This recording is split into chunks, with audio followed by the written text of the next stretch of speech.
জমি সংক্রান্ত কাজ মানেই অনেকের কাছে চিন্তার বিষয় হয়ে ওঠে, বিশেষ করে বাবা বা মায়ের মৃত্যুর পর সেই জমি নিজেদের নামে রেকর্ড করানো নিয়ে সাধারণ মানুষের ভোগান্তির শেষ থাকে না। দালালদের দৌরাত্ম্য, হাজার হাজার টাকা খরচ আর সরকারি অফিসে দিনের পর দিন ঘোরাঘুরি, এইটাই ছিল পশ্চিমবঙ্গের চিরাচরিত ছবি। কিন্তু খুশির খবর হল, সময় বদলেছে। পশ্চিমবঙ্গ সরকার এখন এই প্রক্রিয়াকে অনেক সহজ এবং স্বচ্ছ করে দিয়েছে। আপনি কি জানেন, বর্তমানে বাংলার ভূমি পোর্টালের মাধ্যমে ঘরে বসেই আপনি খুব সহজে আপনার ওয়ারিশ সূত্রে প্রাপ্ত জমির মিউটেশন আবেদন করতে পারবেন। এতে আপনার মূল্যবান সময় বাঁচবে এবং দালালের খরচও এড়ানো যাবে। এই ভিডিওতে এটাই দেখাবো যে 2026 সালের নতুন নিয়মে বাবা অথবা মায়ের নামে থাকা জমি ওয়ারিশ সূত্রে কিভাবে নিজের নামে রেকর্ড করবেন। স্টেপ বাই স্টেপ পুরো প্রসেসটাই দেখাবো, তাই ভিডিওটি শুরু থেকে শেষ পর্যন্ত দেখবেন। তবে চলুন ভিডিওটি শুরু করা যাক। প্রথমে বাংলার ভূমি পোর্টাল ওপেন করবেন। পোর্টালের লিংক ভিডিও ডিসক্রিপশনে দেওয়া আছে, লিংকে ক্লিক করে এই পোর্টালে আসতে পারবেন। পোর্টালে আসার পর সাইন ইন অপশনে ক্লিক করবেন। ক্লিক করার পর এই রকম একটা পপ আপ আসবে। এখানে রেজিস্টার মোবাইল নাম্বার এন্ট্রি করবেন এবং এখানে পাসওয়ার্ড এন্ট্রি করবেন। তারপর ক্যাপচা বক্সে ক্যাপচা এন্ট্রি করে নেক্সট অপশনে ক্লিক করবেন। নেক্সটে ক্লিক করার পর রেজিস্টার মোবাইলে ওটিপি আসবে, জাস্ট ওটিপির ঘরে ওটিপি এন্ট্রি করবেন। তারপর লগ ইন অপশনে ক্লিক করবেন। যদি ইন আইডি যদি না থাকে, তাহলে সাইন আপ অপশনে ক্লিক করে লগ ইন আইডি তৈরি করে নেবেন। তারপর লগ ইন করবেন।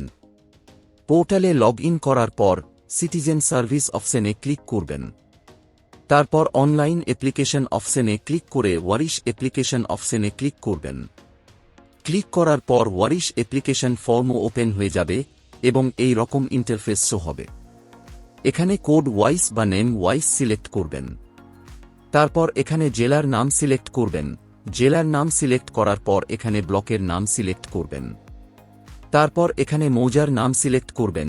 মৌজার নাম সিলেক্ট করার পর এখানে খতিয়ান নাম্বার এন্ট্রি করবেন, যে খতিয়ানের জমিটি ওয়ারিশগণের নামে রেকর্ড করতে চান সেই খতিয়ান। তারপর এনসেস্টার ডিটেলস সেকশনে আসবেন। এখানে এনসেস্টার বা পূর্বপুরুষ, যার কাছ থেকে আপনি ওয়ারিশ সূত্রে জমিটি পাচ্ছেন, তার মৃত্যুর তারিখ এন্ট্রি করবেন। তারপর এখানে ডেথ সার্টিফিকেট বা মৃত্যুর যে কোনো প্রমাণপত্র স্ক্যান করে আপলোড করবেন পিডিএফ ফরম্যাটে 2 MBর মধ্যে। তারপর এখানে লিগ্যাল হিয়ার সার্টিফিকেট অর্থাৎ ওয়ারিশন সার্টিফিকেট স্ক্যান করে আপলোড করবেন পিডিএফ ফরম্যাটে 2 MBর মধ্যে।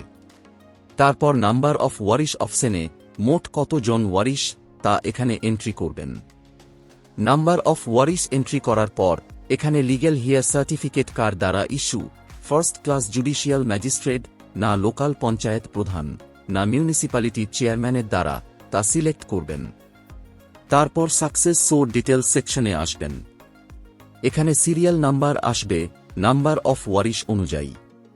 আগে থেকে ওই একই মৌজাতে ওয়ারিশগণের কোনো খতিয়ান থাকলে এখানে ইয়েস সিলেক্ট করবেন, না থাকলে নো সিলেক্ট করবেন। যদি ইয়েস সিলেক্ট করেন, তাহলে এখানে খতিয়ান নাম্বার এন্ট্রি করবেন। তারপর এখানে ওয়ারিশ বা উত্তরসূরির ফার্স্ট নেম এন্ট্রি করবেন এবং এখানে লাস্ট নেম বা টাইটেল এন্ট্রি করবেন। তারপর এখানে ওয়ারিশের গার্জেনের নাম এন্ট্রি করবেন। গার্জেনের নাম এন্ট্রি করার পর অ্যাড্রেস লাইন 1-এ গ্রাম বা ওয়ার্ডের নাম এন্ট্রি করবেন। অ্যাড্রেস লাইন 2-তে পোস্ট অফিসের নাম এন্ট্রি করবেন এবং অ্যাড্রেস লাইন 3-তে থানা বা জেলার নাম এন্ট্রি করবেন। তারপর এখানে ওয়ারিশ বা উত্তরসূরির সোশ্যাল ক্যাটেগরি সিলেক্ট করবেন, যেমন SC ST OBC জেনারেল। আপনার যেটা প্রযোজ্য হবে সেটা সিলেক্ট করবেন। তারপর এখানে জেন্ডার সিলেক্ট করবেন। জেন্ডার সিলেক্ট করার পর এখানে রিলিজিয়ন সিলেক্ট করবেন, হিন্দু, মুসলিম, খ্রিস্টান, আপনার যেটা প্রযোজ্য। তারপর এখানে ওয়ারিশের আধার নাম্বার এন্ট্রি করবেন এবং এখানে আধার রেজিস্টার মোবাইল নাম্বার এন্ট্রি করবেন। মোবাইল নাম্বার এন্ট্রি করার পর একবার ট্যাব প্রেস করবেন। ট্যাব প্রেস করার সাথে সাথে মোবাইলে ওটিপি আসবে, ওটিপির ঘরে ওটিপি এন্ট্রি করবেন। তারপর এখানে ইমেল আইডি এন্ট্রি করবেন যদি থাকে। তারপর এখানে ওয়ারিশ বা উত্তরসূরির আধার কার্ড স্ক্যান করে আপলোড করবেন জেপিজি ফরম্যাটে 2 MBর মধ্যে। তারপর অ্যাপ্লিক্যান্ট অপশনে উত্তরসূরি বা ওয়ারিশগণের মধ্যে একজনকে অ্যাপ্লিক্যান্ট হতে হবে, তার জন্য ইয়েস সিলেক্ট করবেন। সমস্ত ডিটেলস এন্ট্রি করার পর অ্যাড ওয়ারিশ অপশনে ক্লিক করবেন। ক্লিক করার পর নিচে ওয়ারিশ অ্যাড হয়ে যাবে। একইভাবে সমস্ত ওয়ারিশকে অ্যাড করবেন। তারপর ক্যাপচা ঘরে ক্যাপচা এন্ট্রি করে ডিক্লারেশনে টিক মার্ক দিয়ে সাবমিট অপশনে ক্লিক করবেন। সাবমিটে ক্লিক করার সঙ্গে সঙ্গে ওয়ারিশ application submit successful message show হবে। জাস্ট ডাউনলোড অপশনে ক্লিক করে ওয়ারিশ অ্যাপ্লিকেশন ফর্ম ডাউনলোড বা প্রিন্ট আউট করে নেবেন। ওয়ারিশ অ্যাপ্লিকেশন ফর্মে যদি কেস নাম্বার নট জেনারেটেড দেখায়, তাহলে 24 থেকে 48 ঘন্টার পর বাংলার ভূমি পোর্টালে লগ ইন করে সিটিনেট সার্ভিস অপশনে ক্লিক করবেন। তারপর অনলাইন সার্ভিস স্ট্যাটাস অপশনে ক্লিক করে ওয়ারিশ স্ট্যাটাস অপশনে ক্লিক করবেন। ক্লিক করার পর এই রকম ইন্টারফেস আসবে। প্রথমে ডিস্ট্রিক্টের নাম সিলেক্ট করবেন। তারপর ব্লকের নাম সিলেক্ট করবেন। ব্লকের নাম সিলেক্ট করার পর মৌজার নাম সিলেক্ট করবেন। তারপর এখানে কেস নাম্বার অথবা অ্যাপ্লিকেশন নাম্বার এন্ট্রি করবেন এবং ক্যাপচা বক্সে ক্যাপচা এন্ট্রি করে সাবমিট অপশনে ক্লিক করবেন। সাবমিটে ক্লিক করার পর নিচে স্ক্রল করবেন। এখানে দেখতে পাবেন কেস রেজিস্টার, জাস্ট এই প্রিন্টার অপশনে ক্লিক করবেন। ক্লিক করার সঙ্গে সঙ্গে হিয়ারিং নোটিশ ডাউনলোড হয়ে যাবে। যদি নোটিশ ডাউনলোড না হয়, তাহলে আবার পোর্টালের হোম পেজে এসে সিটিজেন সার্ভিসে ক্লিক করবেন। তারপর অ্যাপ্লিকেশন রিপ্রিন্ট অপশনে ক্লিক করবেন। ক্লিক করার পর এই রকম ইন্টারফেস আসবে। এখানে অ্যাপ্লিকেশন টাইপ ওয়ারিশ অ্যাপ্লিকেশন ফর্ম সিলেক্ট করবেন। তারপর এখানে অ্যাপ্লিকেশন নাম্বার এন্ট্রি করবেন। অ্যাপ্লিকেশন নাম্বার এন্ট্রি করার পর ক্যাপচা বক্সে ক্যাপচা এন্ট্রি করে সাবমিট অপশনে ক্লিক করবেন। সাবমিটে ক্লিক করার পর ওয়ারিশ অ্যাপ্লিকেশন ফর্ম ডাউনলোড হয়ে যাবে এবং এখানে দেখতে পাবেন কেস নাম্বার এবং কেস ডেট। তারপর ওয়ারিশ অ্যাপ্লিকেশন ফর্ম বা হিয়ারিং নোটিশ, ওয়ারিশ সার্টিফিকেট বা legal hair certificate, death certificate, জমির কারেন্ট পর্চা, হাল খাজনার রসিদ, আধার কার্ড ও ভোটার কার্ড এবং ভিডিওতে উল্লেখিত সমস্ত ডকুমেন্টস অ্যাটাচ করে বিএলআরও অফিসে জমা দেবেন।